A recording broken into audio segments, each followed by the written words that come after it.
Apoio Cultural Escola de Línguas Millennium.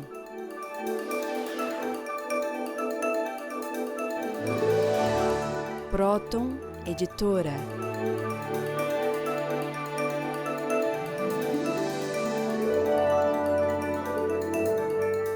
Olá, caros telespectadores do programa Stop a Destruição do Mundo. Estamos então na nossa campanha de conscientização das causas psicossociais da destruição do nosso planeta e da humanidade como um todo. E vocês vão de pensar assim, mas o que é isso, né? Então eu gostaria de dizer que a ciência da psicopatologia agora está enfocando não somente como o ser humano fica neurótico, psicótico, como ele arranja para si mesmo e para os outros doenças orgânicas, e até mesmo epidemias, mas também como a doença mental, as neuroses, as psicoses, os problemas emocionais do ser humano, as inversões da nossa vida psíquica, nossos valores invertidos e vontades invertidas estão levando a humanidade e o planeta, a própria ecologia, a uma situação catastrófica. Se nós não prestarmos atenção nas últimas descobertas da ciência da vida psíquica, que mostram que o ser humano busca o mal, ele aceita, ele gosta até certo ponto do mal e da destruição e rejeita aquilo que é bom para si mesmo, se nós não nos conscientizarmos disso, não adianta nós fazermos todo esse esforço para ensinar o ser humano a preservar as águas, preservar as florestas, preservar o ar, para tratar bem o próximo, para não ser violento, para não se violentar a si mesmo, porque é exatamente isso que ele quer fazer de forma inconsciente. O ser humano busca inconscientemente a própria destruição, a destruição do próximo e do nosso planeta. E quando eu falo isso, eu não falo o ser humano, um ente teórico. Eu falo de mim, eu falo do senhor, eu falo da senhora, eu falo de nós todos. O que nós realizamos na nossa vida pessoal, fumando, comendo de mais ou de menos, bebendo, brigando com nossos amigos, sabotando o nosso desenvolvimento, fabricando doenças. Eu falo fabricando porque, por exemplo, todas as doenças, 90% ou até mais das nossas doenças não são causadas por vírus e por bactérias. Elas são causadas por um desarranjo do próprio organismo do ser humano, que tem as suas causas em primeiro lugar na vida psíquica, em fatores emocionais. Portanto, a ciência da vida psíquica, ela deveria ser a rainha das ciências, porque ela vê, corrige os erros das outras ciências que foram criadas por mentes humanas, que por detrás desse aspecto teórico, científico, filosófico, também são muito doentes. Sim, os nossos cientistas, né, Dr. Kevin? Os cientistas do mundo podem ser muito loucos muitas vezes, embora recebam prêmios Nobel. Cláudia, toda a humanidade é muito doente, porque a gente não pode esquecer o seguinte, né, que quando Moisés escreveu lá o livro dele, o Gênesis, ele deu uma ideia do que havia acontecido, né, que o ser humano foi criado num paraíso, chamado paraíso terrestre, e que lá praticamente ele tinha tudo. Agora, ele deu uma ideia de paraíso como uma floresta cheia de frutas, o pessoal andava sem roupa, coisa assim. Não é bem assim, né, o paraíso, mas era uma vida assim espiritual, uma vida desprovida praticamente dos percalços desta vida que nós temos, de doença, necessidade de alimentação, ou dificuldade de locomoção, né? Nós temos que ter carro, avião, ou então rádio, televisão, para entender o que se passa no mundo, quais são as notícias. Então, naquele tempo, ele mostrou bem isso, Moisés, que o ser humano foi criado num bem total, né? E depois, por causa de inveja, por causa da arrogância, o ser humano queria ser superior ao que era. Ele não queria se adaptar, né, à vida normal como Deus fez. E aí ele entrou em luta contra o bem. Então, praticamente, ele teve que se afastar de todos aqueles bens que ele tinha. Então veja uma sentença que eu pus aí. Não realizar o bem é uma decisão, né? Muitas pessoas acham que se não fizer o mal, se não estiver fazendo o mal, também não está fazendo nada demais. Quer dizer, estaria no bem. Não é, vamos dizer, não é assim a coisa. Se a pessoa não está realizando o bem, ela está realizando o mal, ela está negando. Então, ou a pessoa realiza o bem, ou então ela está no mal, realizando o mal. Se ela está parada, pensando, se ela não está fazendo alguma coisa para o bem, ela está realizando o mal, mesmo que seja no pensamento, nas ideias, porque a energética do ser humano se manifesta, toda a pompa dessa força energética se manifesta pelo bem que o ser humano faz. É por isso que um só indivíduo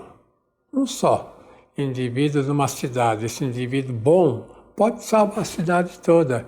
Como no caso lá, né, de Abraão, né, que Deus falou que não tinha ninguém bom naquela cidade que iria ser destruída. Então ele falou, e se tiver 50, você não destrói? Não. E se tiver 40? Perguntou para Deus, você não destrói? Deus falou, não. Ele falou, pai, então tem menos. E se tiver 20 bons, o senhor não destrói? Não, não destruo. E ele falou, então, não tem quase gente boa. E se tiver 10, não destrói? Não. Oh, mas como assim? E se tiver 2 bons na cidade, o senhor não destrói? Não. Ele falou, então não tem ninguém bom. Veja essas ideias, né? Essas comunicações, né, que Deus faz ao ser humano. Agora, eu queria mostrar aí as condutas indecentes que o ser humano pratica. Veja bem se os senhores concordam comigo. Veja em primeiro lugar lá, que não pagar o que é justo. Por exemplo, o indivíduo que ganha salário mínimo para sustentar toda uma família, é um pagamento indecente que o indivíduo recebe. A indecência não é vamos dizer, o indivíduo andar nu pela rua. Isso pode ser contra os costumes, né, morais, mas não é uma coisa indecente. Por exemplo, o indivíduo que vai no restaurante, quer pagar o mínimo de gorjeta para o garçom, o indivíduo que não ajuda ninguém, o indivíduo que às vezes é milionário, não gasta 1 centavo para ajudar o próximo. Ele podia criar organizações, podia ajudar milhões de pessoas, como o caso do indivíduo que criou, né, a internet lá nos Estados Unidos, que tem 50 bilhões de dólares. O que é isso, né? Ainda fazem homenagens a ele. Uma vida totalmente indecente. O indivíduo que tem 1 bilhão de dólares tem uma vida indecente, se ele não usa isso para o bem. O indivíduo rico que não usa o dinheiro para o bem é indecente, é imoral. Então, em segundo lugar, veja lá, o indivíduo que cuida só de si, cuida só do próprio interesse, o indivíduo que é egocêntrico, né? Que olha só para si próprio, que como se não houvesse mundo, só ele no mundo. Ou mesmo o indivíduo, né, que, vamos dizer, guia carro como se a estrada fosse dele, ele está na esquerda devagar, não sai, não dá lugar para os outros, provocando até desastre, né, provocando irritação nos outros. É uma coisa totalmente indecente que ele faz, né? O indivíduo, ele tem que falar o bem, né, como eu estava querendo agora dizer, ele tem que falar aquilo que é útil para os outros. O indivíduo intrigante, ele está sendo indecente. O indivíduo que só se queixa está sendo indecente. Em terceiro lugar, veja lá uma ideia. Mostrar cara emburrada. Por que muitos, né, indivíduos ficam emburrados? Levantam de manhã assim com cara fechada, que os outros até têm medo de olhar para ele. Ele às vezes é chefe de uma firma, ele entra tão emburrado lá que todo mundo sai correndo. Isso é uma coisa totalmente indecente, né, que o indivíduo faz. O indivíduo que não mostra uma cara boa, o indivíduo que não é caridoso, é indecente. Veja que há uma ideia, né, que muitos clientes têm, que a pessoa deve ser autêntica. Então, por exemplo, diante do outro, quer falar uma coisa pesada, então fala, isso é autêntico. Quer xingar outro, xinga. Quer maltratar outro, maltrata. Não ajuda ninguém. É um indivíduo que tem uma atitude de oposição à vida, a tudo. Então, isso não é uma atitude assim, vamos dizer, genuína, autêntica. Isso é uma atitude, vamos dizer, demoníaca. O ser humano tem que fazer um esforço muito grande para ter uma atitude coerente, uma atitude sã, uma atitude caridosa. Veja em quarto lugar o que eu escrevi. O indivíduo que banca o surdinho, né? Que não quer ouvir o que o outro fala, né? Os senhores conhecem, né, aquela história do grupo de leões, né, que estavam lá e apareceu um fulano tocando flauta. Então, os leões estavam contentes lá ouvindo, se deliciando com a música do flautista. De repente chegou outro leão e atacou o flautista e matou. Então os outros disseram, aí, lá veio o surdinho, compreende? O leão surdo que matou o outro, porque ele não ouvia nada do que era útil, né? Então a pessoa que não quer ouvir os outros, se fala uma coisa, ele não entende. Então sempre tem que repetir uma vez, duas, três, ou então ele ouve aqui e já esqueceu depois de um segundo. É um indivíduo que quer aborrecer os outros. Em quinto lugar, o ser humano que não quer ver o que passa no mundo. Ele não quer saber de notícia nenhuma do mundo, não ouve nenhum rádio com noticiário, televisão. Ele quer ficar alheio à humanidade. Ele não quer participar com os problemas do mundo para melhorar, para resolver. É um indivíduo que tem uma atitude, a gente chama imoral, né, indecente. Porque muitos pensam que questão de indecência, de imoralidade é ligada ao sexo. Olha, isso é totalmente secundário na vida psíquica. A questão que leva o indivíduo a ficar doente é mais questão espiritual, de soberba, de arrogância, né? De inveja, de ira, de maledicência. É o indivíduo inimigo ao bem que manifesta isso, inclusive, com palavras e ações. De acordo, Cláudia? Sim, de acordo. E, inclusive, Dr. Kepp, essas inversões, né? De onde estão a causa dos nossos problemas, se estão na nossa vida afetiva sexual, se estão na vida social ou se estão mais no nosso interior, esse é um assunto que nós vimos nos dedicando ultimamente, mais do que nunca, e percebemos que quanto mais doente uma sociedade é sinal que os seus componentes são mais doentes interiormente. Então retornamos dentro de instantes para darmos continuidade ao programa de hoje. Até já!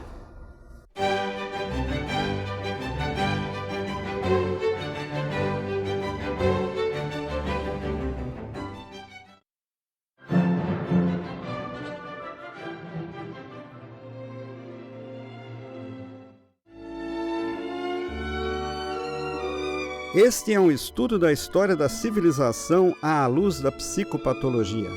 Uma análise dos motivos que levaram teólogos, cientistas, filósofos a organizarem, muitas vezes, sistemas contrários ao verdadeiro bem-estar para o ser humano e a humanidade. Em O Reino do Homem, Norberto Kepp faz uma análise científica da ciência, filosofia e teologia, desde a civilização oriental antiga até os dias de hoje. Uma obra fundamental para quem deseja ter uma compreensão universal do ser humano e da humanidade. Um lançamento da editora Proton Limitada. www.editoraproton.com.br. Telefone 11 30 32 3616. The interview's going wonderfully. It's a big opportunity at a great salary. Only one hurdle left. A conversation with your new director. She's from California. Now, don't you wish you'd learned English?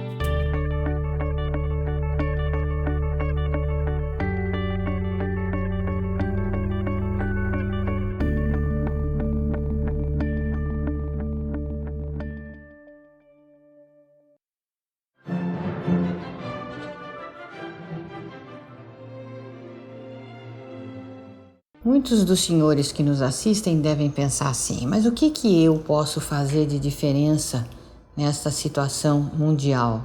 Se o mundo está sendo destruído pelos grandes poderes econômicos, pelos governos, pelas multinacionais, por exemplo, de petróleo, pelas empresas de automóveis, por essas empresas que poluem, né, os nossos ambientes de toda forma, e que estão destruindo nossas florestas. O que eu posso fazer em relação a tudo isso?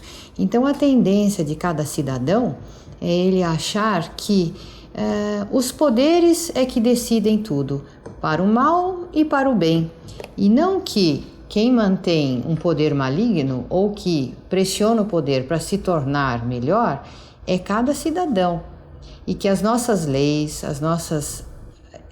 invertidas, por exemplo, destrutivas, elas vão de encontro com a intenção que existe em cada um de nós. Por isso é que nós não tomamos as devidas providências e não participamos de uma forma muito mais ativa pela preservação da nossa vida e do nosso planeta. A começar, por exemplo, da nossa situação psicofísica. Nós sabemos que, como disse no segmento anterior, a maior parte das nossas doenças, a esmagadora maioria das nossas doenças são resultado de problemas emocionais. Vocês podem chamar isso de estresse, ou mesmo essas doenças que são tidas como propriamente diagnosticadas como autoimunes, são doenças que o próprio organismo fabrica, como um câncer, um tumor. É o nosso organismo fabricando a doença. Então, por que o ser humano faz isso com ele mesmo? Se nós escondemos esses sintomas, seja por intermédio de hábitos de alienação, para nos distrair com viagens, com bebida, com cigarro, com drogas, com dissipações, com televisão, com internet, nós estamos fazendo o quê? Estamos inconscientizando os nossos problemas e estamos aumentando os sintomas. Quando nós tomamos um medicamento, por exemplo, para passar uma dor de cabeça ou para diminuir a ansiedade, nós estamos colocando um band-aid na nossa problemática. E ela vai aumentar de intensidade, vai vir com mais força. Por isso é que essa inversão que nós fazemos em não querer ver problemas, querer corrigir tudo que nós vemos, isso é um grande erro, porque na correção está a máscara. Eu gostaria, Dr. Kepp, de chamar uma entrevista de uma jornalista sueca, Helena Melander, que ela vai comentar com os nossos telespectadores a respeito do uso exagerado de antidepressivos na Suécia, por ser sueca, porque esse uso exagerado de antidepressivos é um fenômeno que foi intencionalmente instituído no mundo todo. Vamos lá.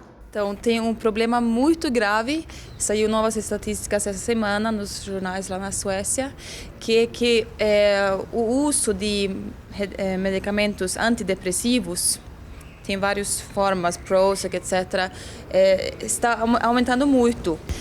Então, nos últimos anos, o uso aumentou com 25%, sendo que hoje 500 mil suecos usam esses medicamentos antidepressivos. A Suécia tem só também 9 milhões de habitantes, né? E principalmente são os jovens que estão usando mais e mais esses medicamentos. E até o governo, o ministro de Saúde está muito preocupado agora, porque eles notam que os médicos fazem prescrição desses medicamentos assim, sem necessidade, para pessoas que nem têm muita depressão, só problemas de dormir, assim, angústia.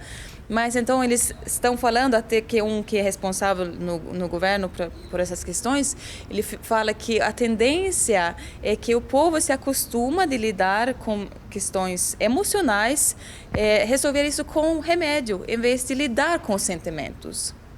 Então, a preocupação também é que como os jovens estão se acostumando com esse tipo de remédio, o passo para começar a usar drogas mesmo, de heroína, cocaína, marihuana, etc., vai ser muito fácil de fazer. Como a Helena Melander falou, né, a respeito dos antidepressivos, a indústria farmacêutica tem um lucro fantástico na venda de medicamentos que eles produzem, porque a tendência do ser humano é enganar, né, o sintoma que tem. Por exemplo, a pessoa está depressiva, então toma um antidepressivo. Com isso que a pessoa pensa é que, tirando a depressão, então ela sarou. Não é. Geralmente existe um conceito errado na medicina. Posso dizer isso porque eu dei aulas na faculdade de medicina no 2º e 3º ano durante vários anos, na cadeira do professor Edmundo Vasconcelos, mesmo na cadeira do professor Decour, que era cardiologista. E desde aquele tempo que eu dava aula, já mostrava que o sintoma é a porta de entrada para o indivíduo conhecer o interior dele, compreende? Então, os anabolizantes, como a Helena Melander falou, para tornar a pessoa forte, né, para melhorar a postura, e mesmo as mulheres, né, que fazem essas plásticas, né, e colocam esses enchimentos, né, no corpo para enganar, isso faz muito mal, porque é uma coisa contra o organismo e sempre produz um mau resultado e impede da pessoa se ver como ela é.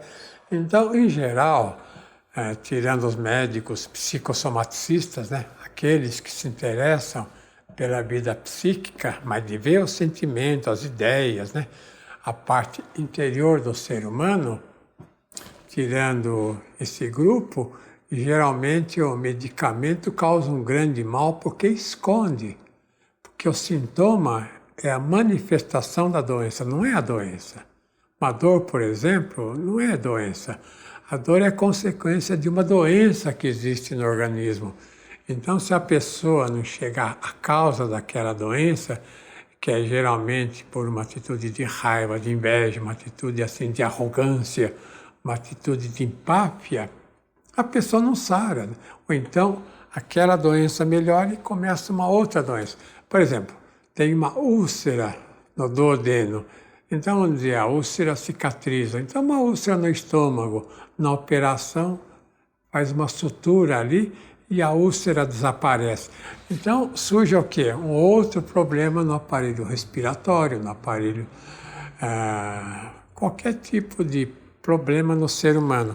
Agora, eu quero mostrar o seguinte, que a maior parte da humanidade trabalha no sentido errôneo. Então, eu queria mostrar que a humanidade é formada por 6 bilhões de pessoas. Então, em 6 bilhões de pessoas, quais são aquelas que são úteis para o planeta nosso e aquelas que não são úteis? Veja aí o cartaz. Estão vendo ali do lado direito? 4 bilhões e 200 milhões de pessoas são parasitas, olha lá. 600 milhões de pessoas são necessárias. E 1 bilhão e 200 milhões de pessoas são perigosas. Então, o mundo podia ter só 600 milhões de pessoas que seriam necessárias. E quais são, não é, essas pessoas necessárias?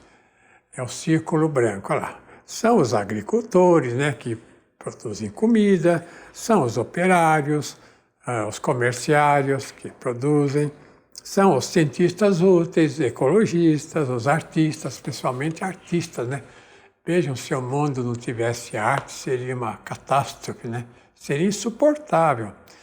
Agora, quais são as profissões inúteis, né? Vamos lá ver o quadro. Veja lá em cima, 70% tem profissões inúteis.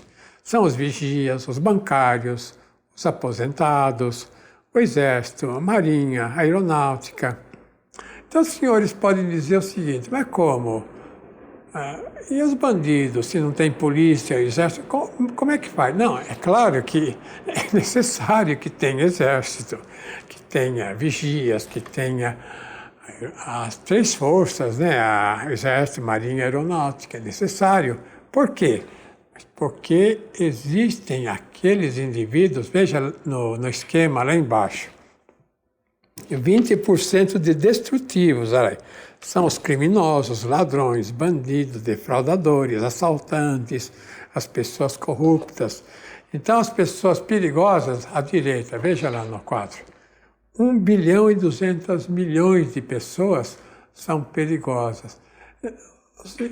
Senhores, notem que catástrofe, né, nós vivemos, que planeta terrível nós vivemos, que a maior parte dos seres que estão aqui são ou inúteis ou até perigosos para a humanidade.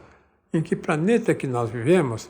Porque o ser humano ele não tem consciência da patologia dele, da inveja dele, da atitude de fúria, de raiva que ele tem contra o bem. De acordo, Cláudia? De acordo, Dr. Kerp. Então, já estamos mais uma vez no final do nosso programa desta semana. Contamos com a companhia de vocês na semana que vem, nesse mesmo horário, para que nós possamos continuar transmitindo aos senhores esses conhecimentos da psicossociopatologia, que são de extrema utilidade na vida pessoal dos senhores e também na preservação do nosso planeta. Até a próxima semana.